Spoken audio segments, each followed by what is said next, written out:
Hey everybody, welcome back to the Lancaster Farming Industrial Hemp Podcast. My name is Eric Herlock, and this is part 2 of our double episode.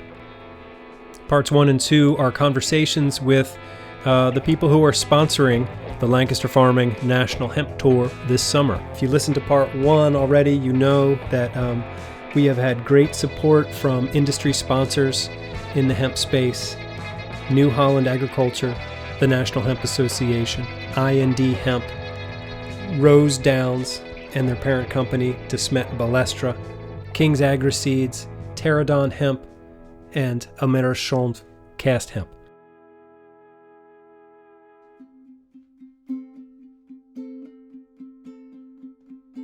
And so in this second part, we're going to listen to conversations that I've had with Robert Burns from Rosedowns, Taylor Fritz from King's Agriseeds, Michael Keeley from Terradon Hemp, and last but not least, Cameron McIntosh from Americhanvre Cast-Hemp.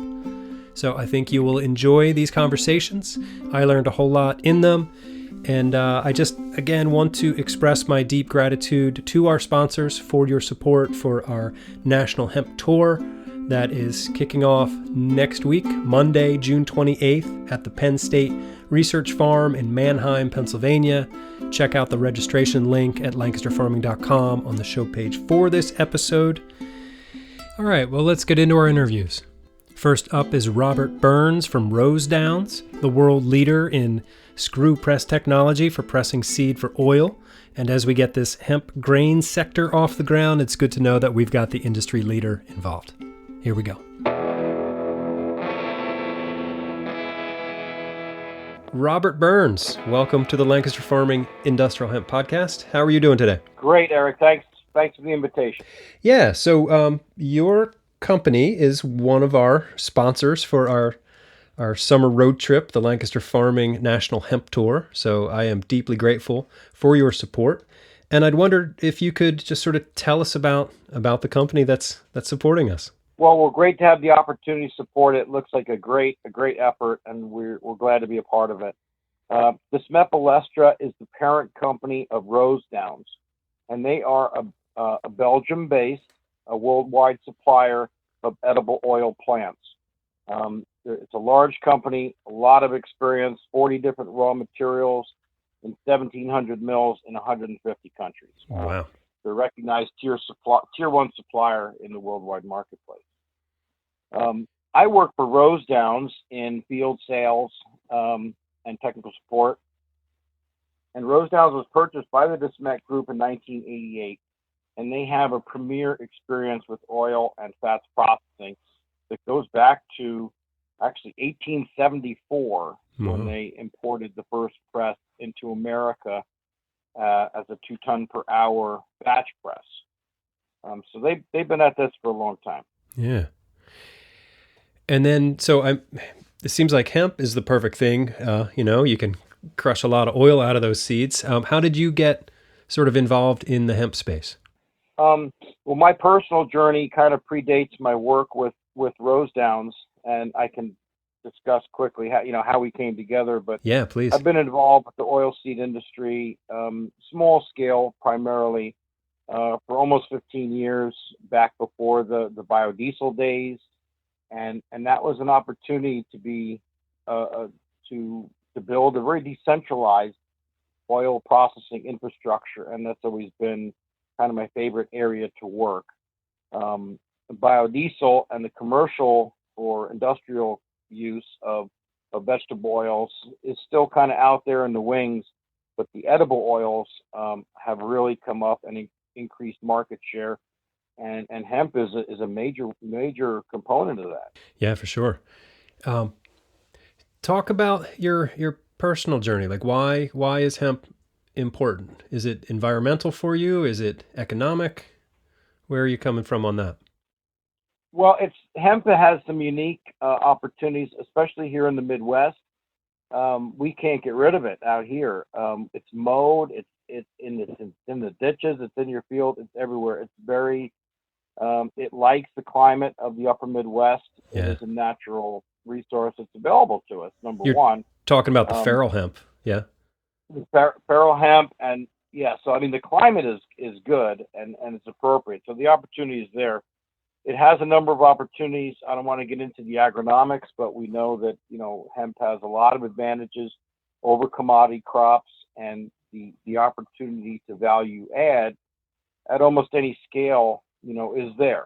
Yeah. And as we started getting involved with hemp maybe 10 years ago or so in Kentucky, a lot of the early efforts were, we're working small. This industry started from scratch, I think, as everybody knows, and they started with small screw presses. I call them the solid shaft screw presses. Okay. Applications were small or pilots or research.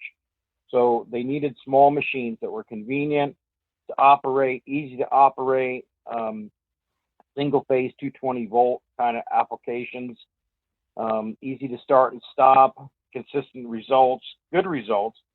And the solid shaft screw presses, I think that we're all familiar with, met those requirements. They're a little bit more expensive. They don't scale very well, but it was a great place for the industry to start. What we're seeing now is larger plants in the evolution of hemp grain development, seeking larger plants, bigger screws, bigger technology, and some of those same advantages.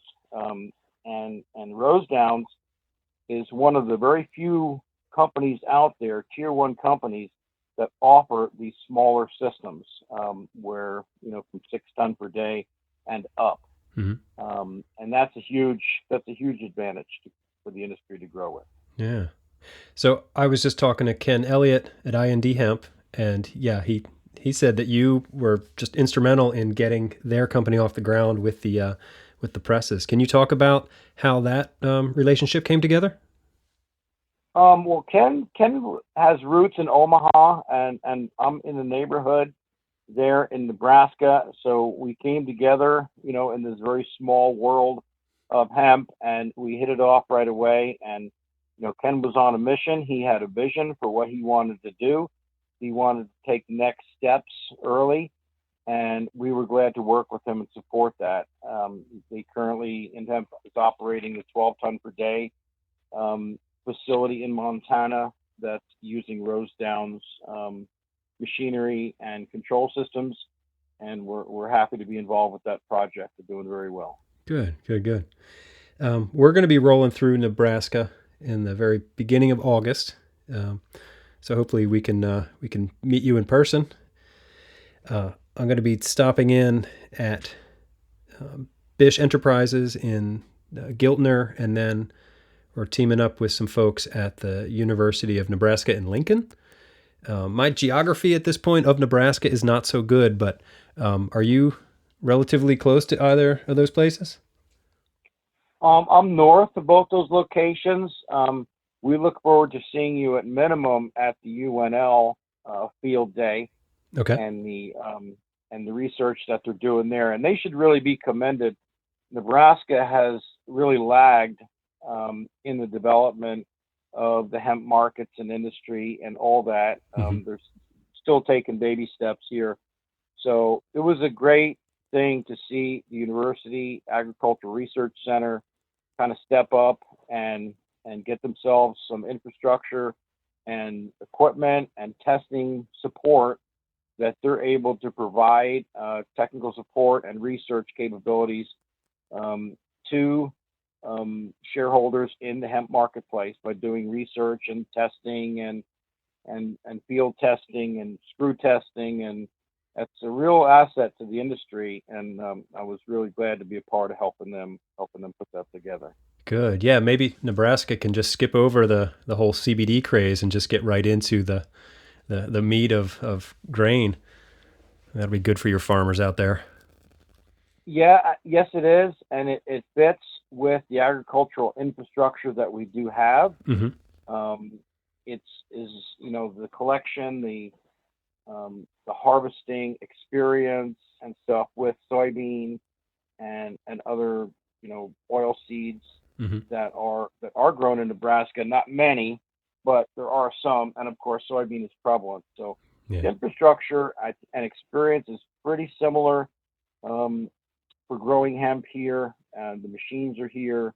but I think it's going to be a natural development. And like I said earlier, you can't kill the stuff out here. It grows extremely well in the climate. And we haven't seemed to be able to get rid of it for 50 years. So it's not going anywhere. Right. Good. Well, what else should we know about the work you're doing or Rosedowns? Well, it's been exciting to watch the industry grow and develop. And it's not just hemp. There's a lot of edible oils that are being reconsidered as cold pressed food grade oils take greater market share from the commodity oil markets. And that's a real, it's really nice to see a lot of these projects because they're local, they're value adding, to a commodity producer.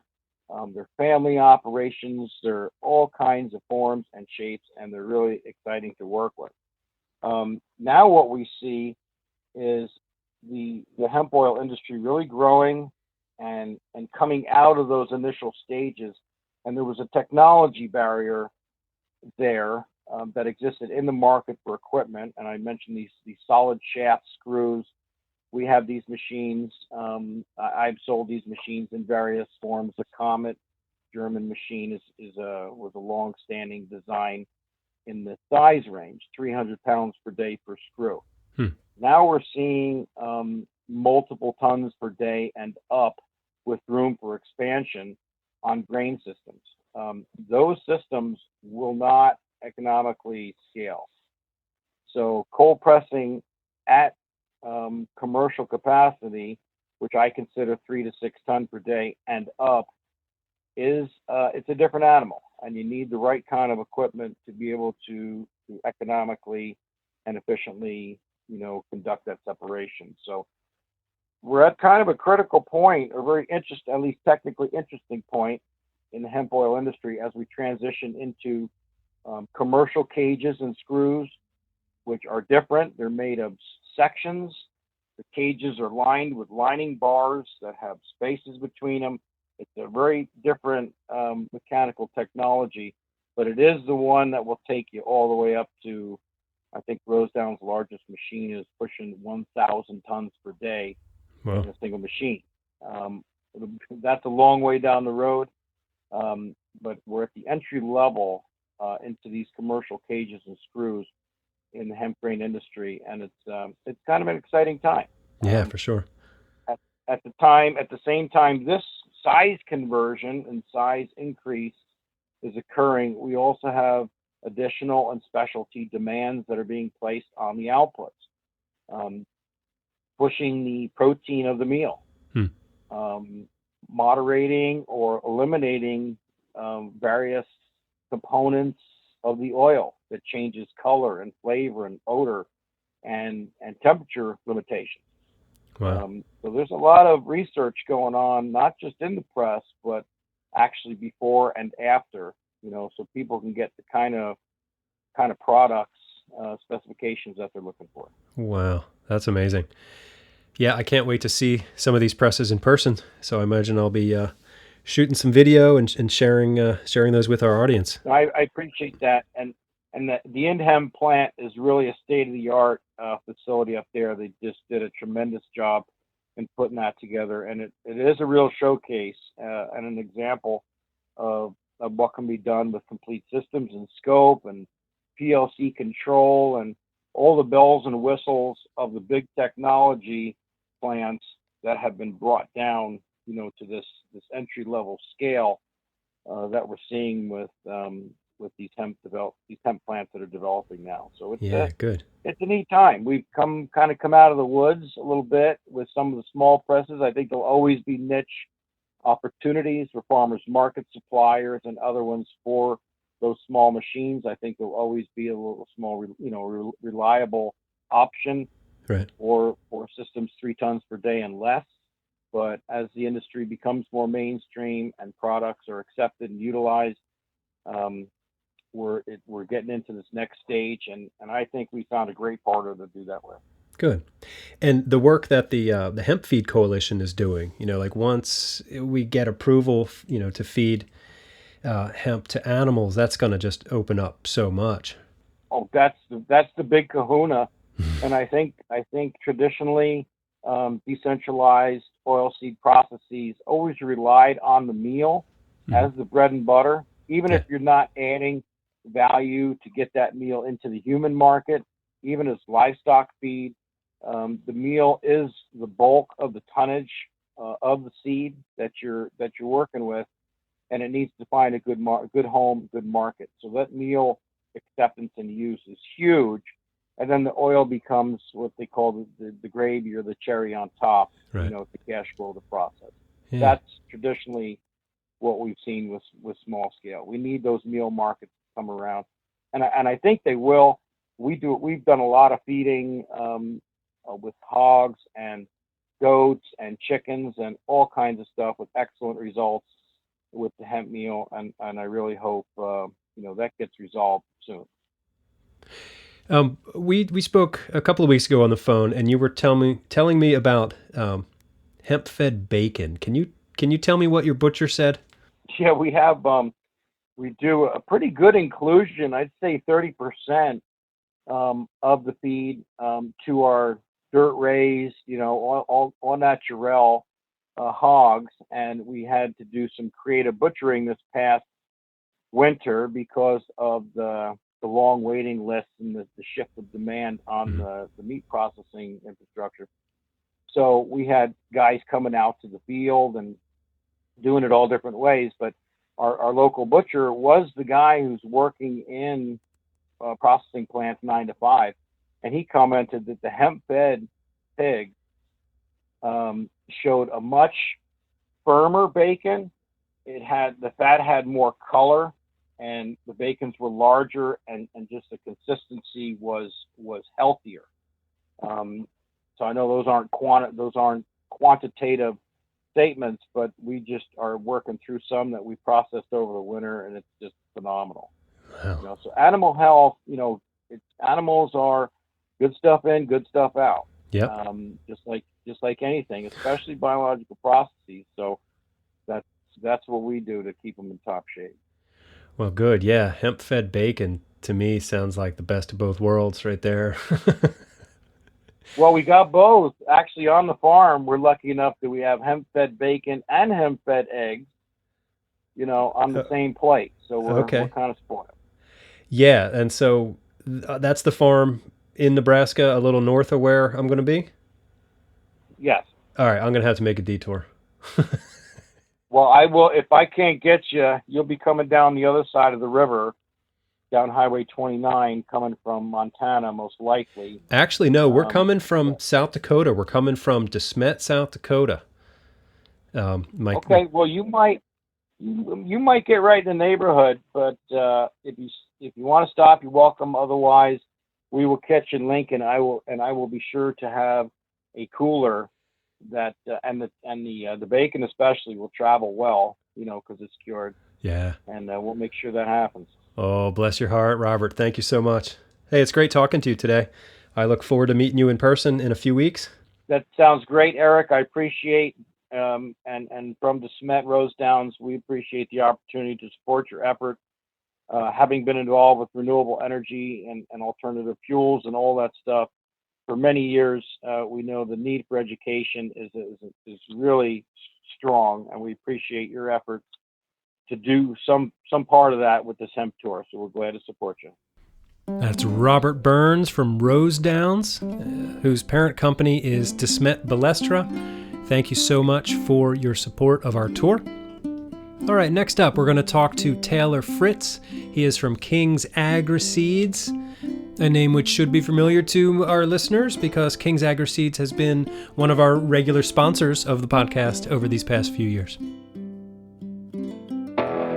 Taylor Fritz from King's Agriseeds. Welcome to the Lancaster Farming Industrial Hemp Podcast. How are you doing? We're doing good today. Good. Can you give us a little introduction? Sure.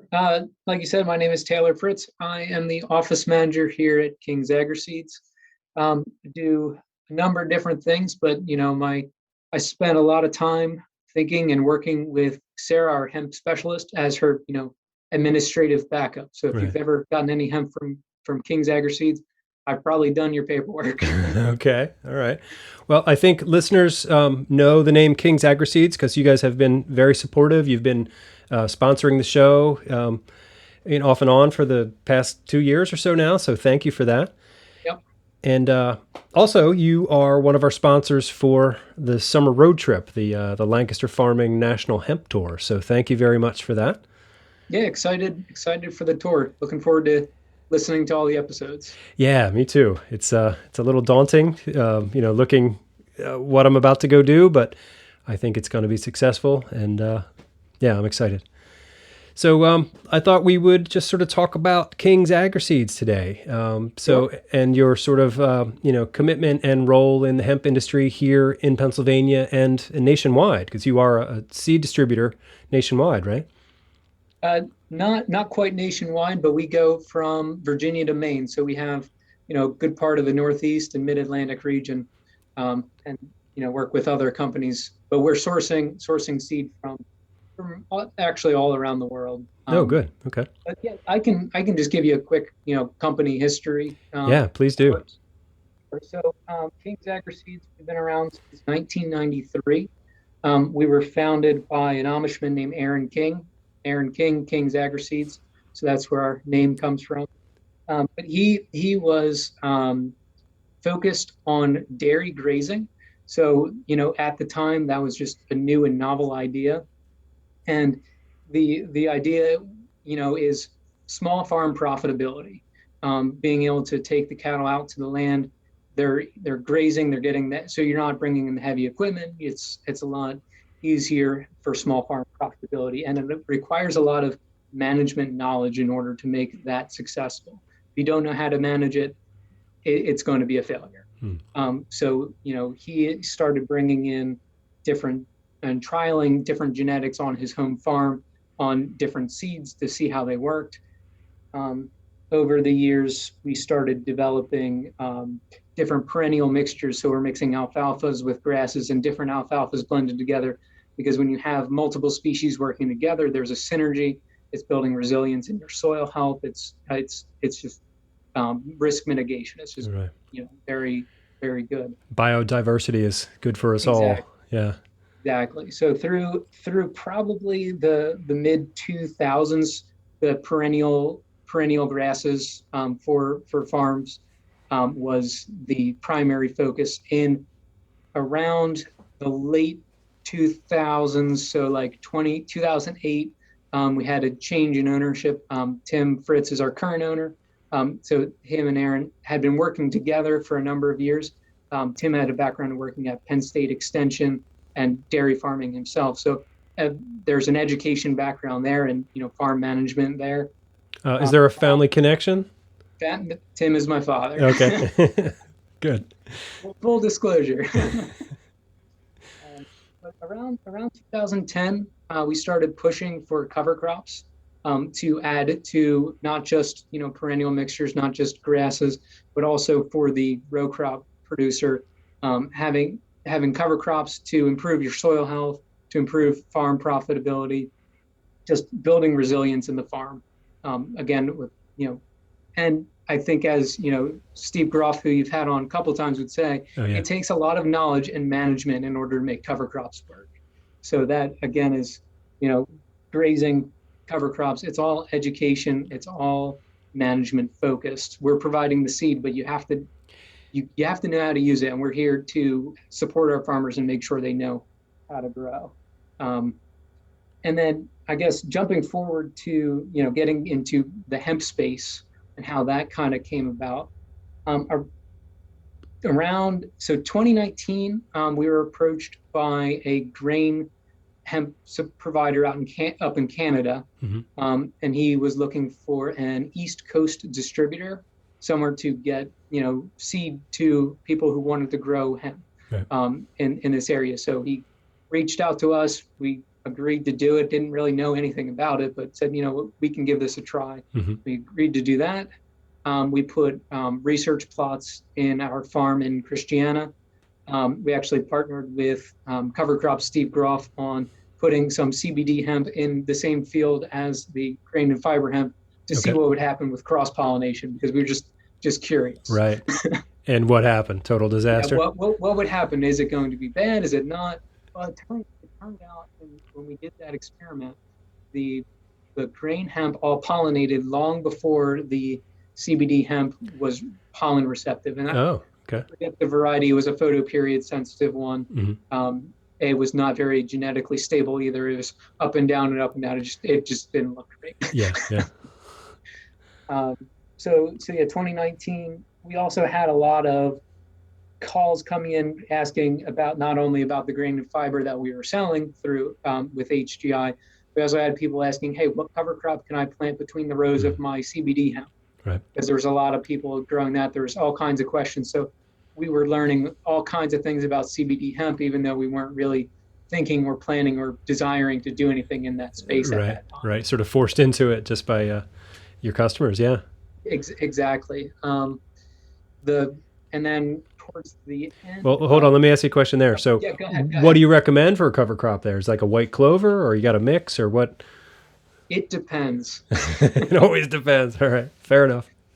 So there's a lot of different factors that go into it. And Tim and Sarah are playing with all these things over at the farm. The last year they had a whole block of research dedicated to it. This year they're doing the same thing. But depending on when you're planting, depending on soil conditions, and just general management practices, there's going to be different things. But we like to combine both fast starting things and the slower starting things. Those slower starting things are often going to be those low growing, less management required. Like if you have some turf type grasses or white clover, like you mentioned, those all work great. But there's a strong potential that your weed pressure may overtake that before it's ready to actually be a suppression. Right. So we've done some experiments with some fast starting things like oats and like rye and in combination with that and other grasses and clovers and in balance in combination. So depending on when you're planting, if it's an early planting, cool season, if you're planting later, you might need some more warm season species in order to combat those weeds. So okay. It's tough. Yeah. So no blanket recommendation. There's a lot of it depends in there. Okay. And I imagine every farm location is different. The soil conditions, all that stuff. Yeah, microclimates, things like that. Exactly. Yeah. Yeah. Okay. And on that, we also did some experiments with, I'm going to call like your cover crops, how they affect the following crop. So if the cover crop that precedes your cash crop. So this would have been in 2019 as well. We did some, or I guess it would have been the fall of 2018.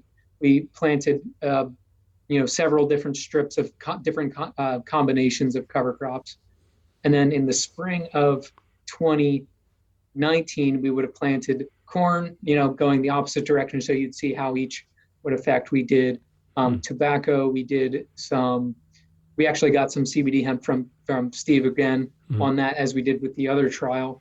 And, just to see what each combination of species, how they affect the following crop.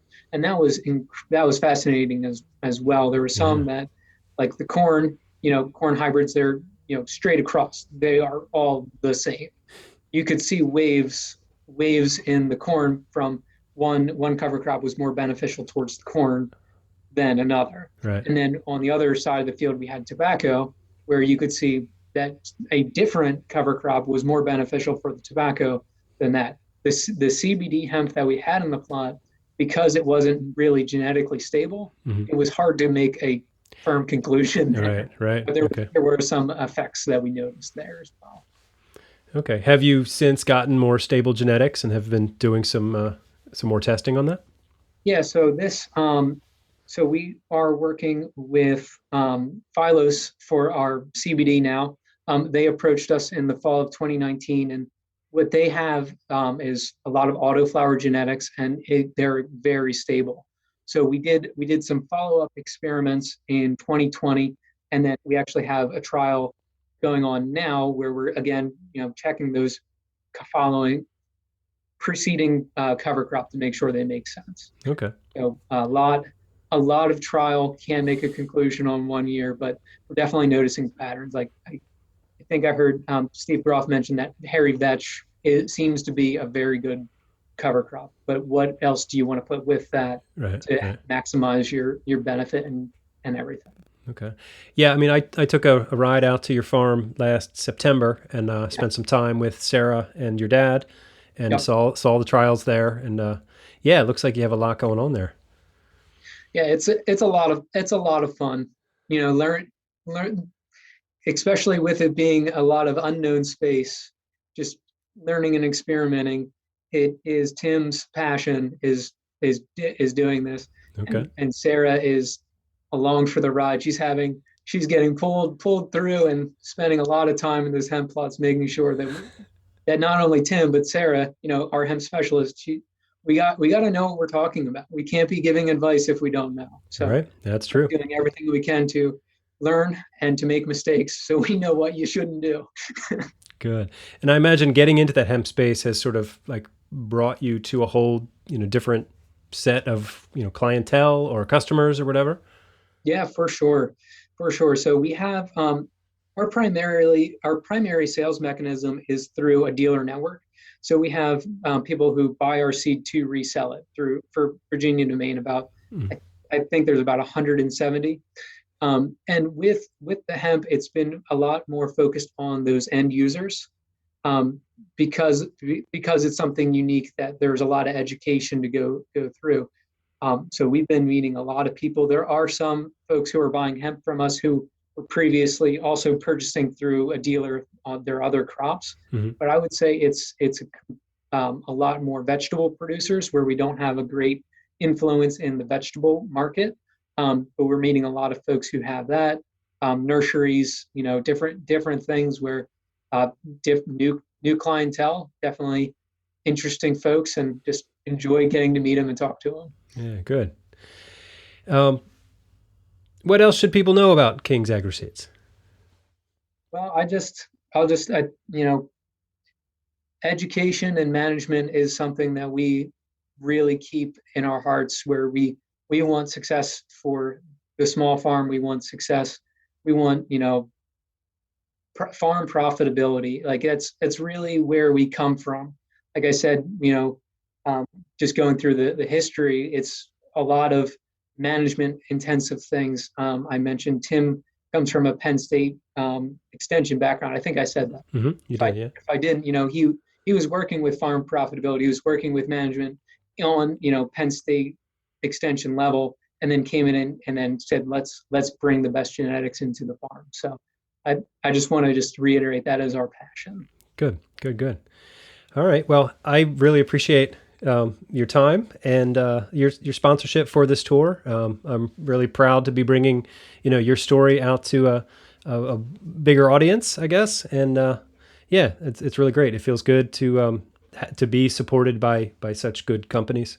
So thank you. Well, thank you very much, Eric. We appreciate the podcast and all the information that you bring out, and just keep on keeping on. That's Taylor Fritz from King's Agriseeds in Lancaster County, Pennsylvania. All right, next up, let's talk to Michael Keeley from Terradon Hemp. Michael Keeley from Terradon Hemp. Welcome to the Lancaster Farming Industrial Hemp Podcast. How are you doing? I'm wonderful. Thank you, Eric, for having me today. Absolutely. So I wanted to express my gratitude to you for sponsoring our summer road trip, the Lancaster Farming National Hemp Tour. So thank you for being one of our sponsors. Of course. Could you give us a little introduction of yourself and then your business? Happy to. So for you and your listeners, thank you again for having me. My name is Michael Keeley. I'm an owner of Terradon Hemp in Lancaster County off of Marietta Avenue in Columbia, Pennsylvania. Our facility is currently in the process of being built. We're hoping to be up and operational within the next month and a half. And, our goal, very simple, we dry hemp. We're looking to help the farmer in the supply chain. We want to dry hemp. We have a tunnel dryer. We're going to be offering bucking services, both wet and dry bucking, bagging, separating, all that stuff. So we really want to help to streamline the farmer, their harvest, maybe get them to market a little bit faster, just be there, give them options. So we're very excited about it. Okay, great. So if you open in a month or so. That'll be right in time for harvest, and that's good. Where can people reach you? What's your website? So our website is terradonhemp.com. Okay. Terradonhemp.com. We also have social media on Instagram at Terradon Hemp and on Facebook at Terradon Hemp. Awesome. And then is there a phone number in case people want to call you instead? Yeah, absolutely. You can reach me at my mobile, and I'm available at all hours, and it's 717-719-0141. Okay, great. And my email address is michael@terradonhemp.com. There you So go. happy to kick it around and try to identify where we can, be of service for the community. Excellent. What else should folks know about your business? We are a family-owned business. Eyes to the future, really. The hemp plant, I can't, it's already been expressed. I can't articulate it any better, but certainly the environmental impact of it and the economic impact of what hemp can be for the planet, for the United States, and for the global communities is incredible. And we just want to have a humble beginning in it and eyes to the future. And not only with the hemp and industrial hemp space, certainly the recreational and or medical cannabis space, just so many wonderful things coming forth. And I think that all types of communities and people that it can service and help, and, just offering jobs and positions. It's just a magnificent, magnificent crop. And we're just humbled to be a part of it and, really want to see it mature and grow. Awesome. Well, thank you for joining us today on our Get to Know the Sponsors episode. So, all right, Michael Keeley from Terradon Hemp, thank you once again for joining us and for being the sponsor of our summer tour. Thank you, Eric, for having me. And, Godspeed to you and your family on the road. And thanks for doing the work that you're doing. That's Michael Keeley from Terradon Hemp in Columbia, Lancaster County, Pennsylvania. Next up, we're going to talk to Cameron McIntosh. And Cameron has been on the show a handful of times before. It's always great to talk to him. He's just got a lot going on. So here we go.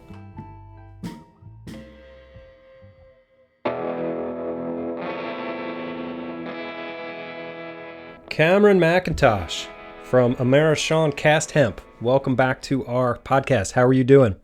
I'm good, Mr. Herlock. Always a pleasure. Yeah, I think you might be one of the busiest people definitely in the Pennsylvania hemp space, but maybe in like the, universal hemp space. Every time I talk to you, you're on your way to a job or coming back from a hempcrete job. Yeah. So I think the last time we spoke, you had just finished some work on the Project PA Hemp Home out in Newcastle, and you were up in Cape Cod doing a project. So what are you up to these days? Yeah, very, very fortunate, very blessed. It's one of those things, though. It's construction. So a lot of the people that I've been working with this year are people that I've been talking to for 2 years or more. So yeah. It's just the way things go. It's just the way the industry works. I mean, it's construction. They're construction projects. They creep. And they all seem to kind of come together at the same time. So I've been very fortunate, but also very busy. So yeah, we've been on the road for about 8 weeks now. After Cape Cod there, which was an incredible project that we did with our colleagues at Hempstone as a guest and a sub to them, we headed down to Virginia to do a timber frame home for a guy named Chris Connors down in Nicholsville, Virginia, which is gorgeous. It's on the Appalachian Mountain Range. Okay. And an amazing community there. They're an Anabaptist fellowship. So similar to the Amish in a lot of ways, but right. A little bit more worldly. They drive cars and have cell phones and things, but very, very religious, but all based on love. And I mean, this community came out and showed up, man. It was incredible. Awesome. Really, really, really enjoyed working with them and getting to know them and working into their way of life. It was probably the most comfortable I've been on the road in the last 8 weeks. They absolutely spoiled me. But yeah, so that was a beautiful timber frame project where we did, 10 inches or 9 inches of E-Reezy spray applied over top of a timber frame. So really, really amazing project and a beautiful home in a beautiful location. And then just most recently, just got back from 4-day trip out to Rapid City, South Dakota, to work on what looks to be possibly the first full recording studio made with hempcrete, potentially in the world. I'm starting to get feedback to say from the international community that there really aren't any other projects like it. Wow. We have some colleagues in California called PIF, Pass It Forward, and they did a small demonstration wall to demonstrate the acoustic properties of hemp. But this is the first time that like a full recording studio with a voice booth and a tech room and 2 practice rooms has been done. So it was really, really amazing. And again, I roped in another of my colleagues, a guy named Matt from Homeland Hemp Co. He's in North Dakota. Okay. And he's just getting started. He's done a couple of projects for himself, but I had him come down because I wanted to introduce him to the guy, Jeremy, who initiated the project, who's kind of an OG hempster. He's been in the game for a long time. A lot of people know him. And actually he and a guy named Alex Whiteplume, very well-known Lakota tribe member down there in the Badlands in South Dakota. Actually, they did one of the first hempcrete projects, I think, in the country, if not the first, in 2008. Holy cow. 11 years before I ever even thought about hempcrete. So this is his latest project. It's a recording studio, but it was amazing. Again, another amazing community. Is really what has punctuated all of these builds for me, is all the incredible communities that come together to build these things. Right. And so we were teaching and training members of the Lakota tribe on how to do cast in place hempcrete. So it was just an incredible experience. And again, just another amazing community. I mean, it's the wonderful thing about hempcrete is that it really draws people together. People get excited by it. Right. And it's best done in a community. So as much as I've been busy, it's to the credit of all of these amazing people and communities that we've had the good fortune to work with, Nice. that these projects actually happen. So we're just kind of facilitating the madness, if you will. Yeah. Well, I'll say it again. Cannabis All right, loves well, community. that pretty much does That's it for right. me today. That's Thank you for true. listening. Thanks again to our sponsors. So and you, hopefully we'll your see business you is there at the Americhanvre Penn State Cast-Hemp. Research Farm in Manheim And, on Monday, June You are 28th. one of our sponsors The for gates will open our at summer road 3:30, trip, the Lancaster and, Farming we'll sort of get National things Hemp rolling Tour. by 4 So o'clock. thank you very much for So that. I hope to see you Greatly there. And appreciate if you're not able your to make support. it, we my are pleasure, going to man. stream it live But on the that's Lancaster not all that Farming you're involved Facebook in. page. So that's anyway, your thanks business. again for You listening. build, I hope to see you at with the hemp, event, but you're or also somewhere out in America a this director summer. at large for the U.S. And, Hemp Builders thank you all very Association. Do I much. have that right? My name is Eric Yep, Herlock. I'm correct. the digital editor. Okay, and then at you're Lancaster also a Farming coalition newspaper, leader the greatest for agricultural All Together newspaper in the Now, world. Pennsylvania. Check us out online Yep, at that's right. LancasterFarming.com. You Philadelphia-based can always get in touch with me nonprofit, at led by, podcast at Philadelphia LancasterFarming.com. restaurateur. All right, and, until next activist time, I Judy will Wicks. see you. The one and next only time. Judy Wicks, yeah. That's right. Oh, Yeah. wait, focused and speaking on, of that, you I'm know, going to be writing like a travel building log and every week basic from the needs road locally. for So, the audience in all of manner, Lancaster Farming. So you know, you food, quite literally will shelter, see me clothing, in the all newspaper, those things, and I'll be finding publishing resources photos locally from the and, trip and all sorts of really good stuff. So, encouraging, you know, deeper, all right, deeper roots thank you. in place, if you will. Yeah. The Industrial more I hemp. talk to people from outside of Pennsylvania, the more I realize how unique This episode of Pennsylvania Lancaster is Farming in Industrial this Hemp like Podcast hemp is community. copyright Just 2021 by you know, Lancaster all together now, Farming. Pennsylvania is sort of emblematic of that. Family. Like The show there was is so written, much camaraderie recorded, edited, and working produced together in by Pennsylvania. yours truly, Eric Herlock. The I talk music to you people hear from other throughout the show states, and is it does seem courtesy like of there's Tim some Barrett. competition and weird sort of stuff. But here in Pennsylvania, we seem really united. You know, from the policymakers, you know, the Department of Agriculture, to these groups, to the businesses. It's like everyone is coming together. So that's pretty cool. Yeah, definitely. And you touched on, I think, one of the most important things, which is that our Department of Ag has been very foot forward with hemp from the beginning. You know, initially with the CBD folks, but you know, very, very encouraging and supportive of the fiber industrial side here in PA. So Yeah. that is not the least of it. I mean, that is probably one of the most impactful things that we have going here in PA, as you mentioned, the policymakers, the entrepreneurs, the suppliers. Mm-hmm. We've all sort of acknowledged that, you know, there's more to be gained from collaboration at this point than from competition. Right. I mean, it's just really what the point that we're at. And I feel, bad for people in states that the Department of Ag is not as supportive or open to it, or B, where the industry may be, let's say, a little bit further developed and the competition has set in, although in reality, there's still really nothing to compete over. So, Yeah, good point. So you're right. I mean, Pennsylvania just is, and we all sort of felt that from the beginning, I think, but Pennsylvania really seems to be undergoing a little bit of a hemp renaissance. Yeah, and it's like we're taking a longer view. It's not like the flash in the pan of CBD. It's like, oh, this is going to be, the future. So we have to get it right. We've got to get the people in place and the systems and the infrastructure. And we know it's going to take time. It's a slow burn, but we're going to get it.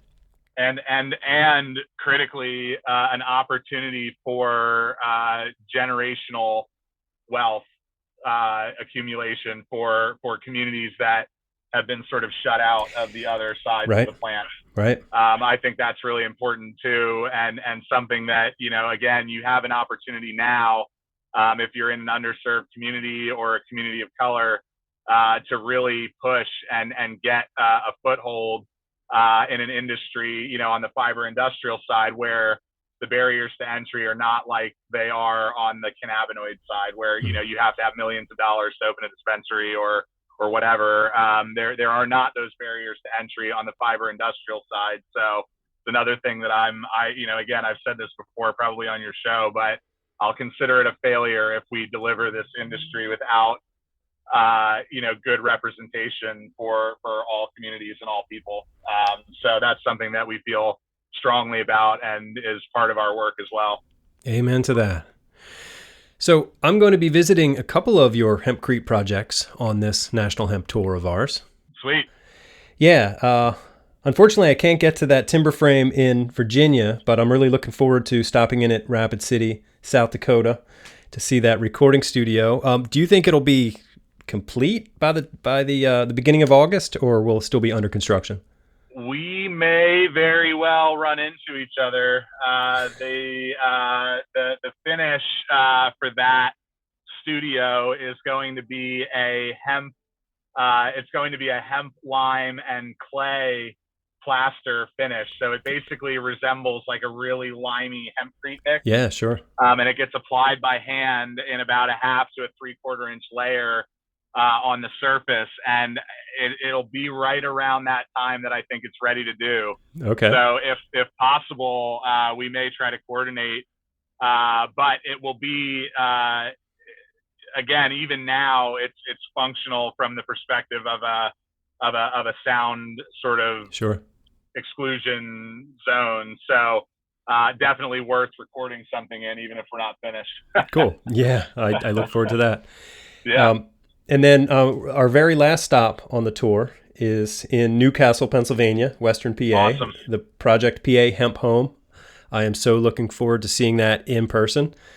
So that'll be great. That'll also be that first week of August. Okay. We're going to be very road weary and looking forward to getting back. But yeah, it's going to be good. That's great, man. Hopefully not too many flat tires in between. Oh yeah, knock on wood, none.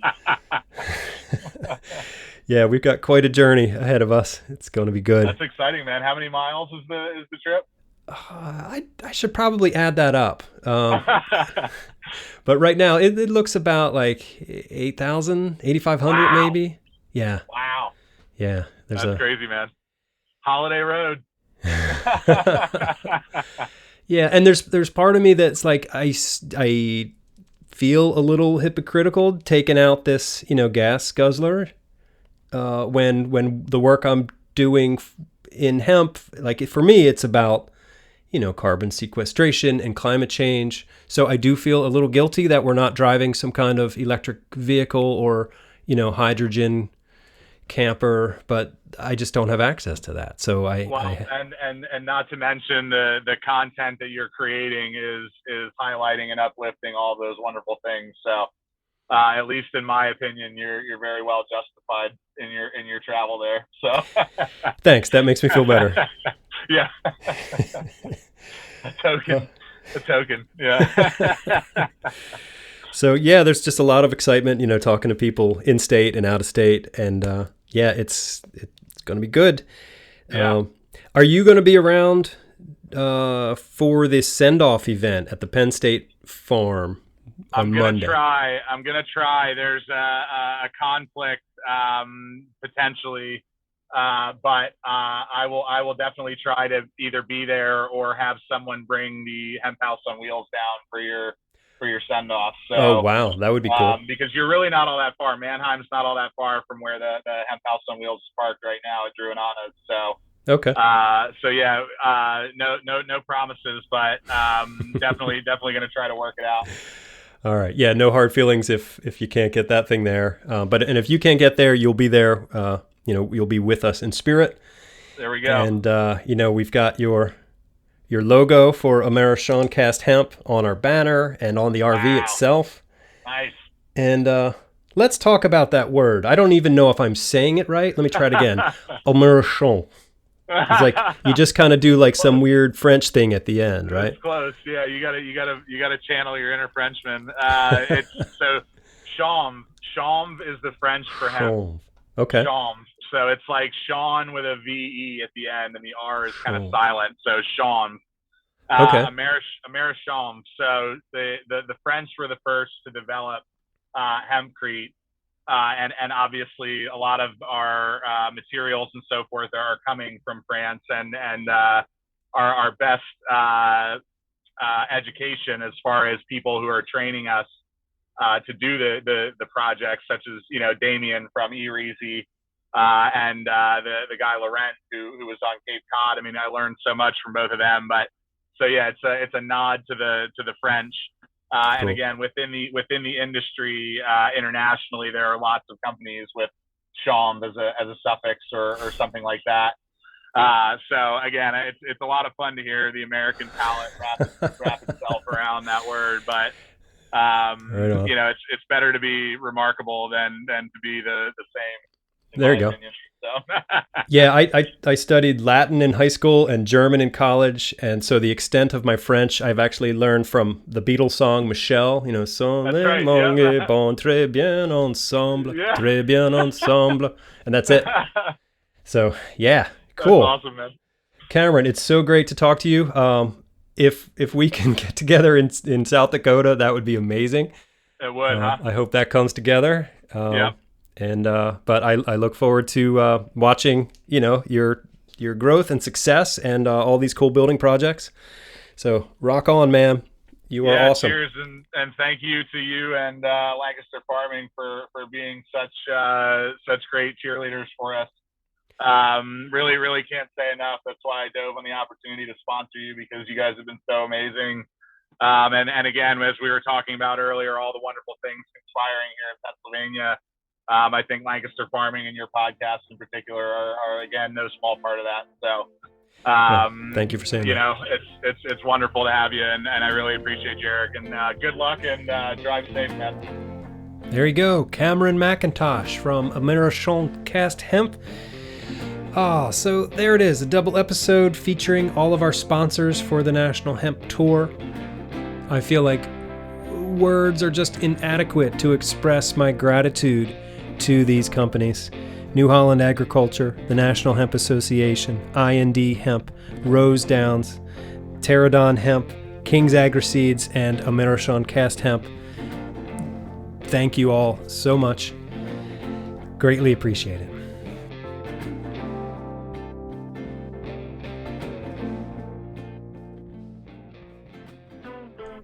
All right, well, that pretty much does it for me today.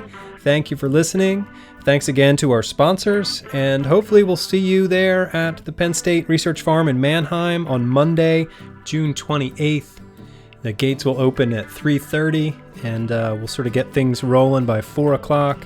So I hope to see you there. And if you're not able to make it, we are going to stream it live on the Lancaster Farming Facebook page.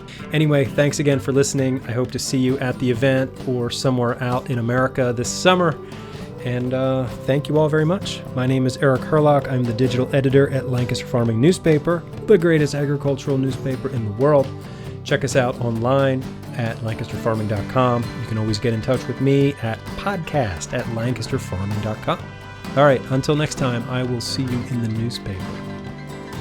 Oh, wait, and speaking of that, I'm going to be writing like a travel log every week from the road for the audience of Lancaster Farming. So you quite literally will see me in the newspaper, and I'll be publishing photos from the trip and all sorts of good stuff. So, all right, thank you. Industrial hemp.